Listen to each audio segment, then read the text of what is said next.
Today I'm trying out these guards here, and what they are, you put them on your wall in your bathroom and they are slotted for your shower curtain to go in. So if you're getting annoyed with it flapping open or you finding it's too splashy, you can just clip your shower curtain in and keep it tucked so that it's less likely to gape. Comes with these little adhesive stickers as well. So I'm going to place these on my shower wall and see how they look. I've got a little gap here where we actually changed out our shower door because it was leaky.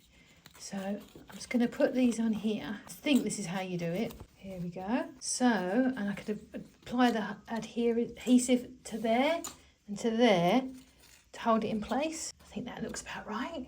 I'm going to put a third one down the bottom, I think, as well. And here we are. I've got my clip there, a clip there, and my clip there. Obviously, you can pull it out to clean it and all those things. But yeah, I think it's going to be good. I think it's going to be very good for splash proofing. So, go like that, and then just pull. I think it's going to be okay. And I've also got a splash guard there as well. So hopefully this will protect our floors from splishes.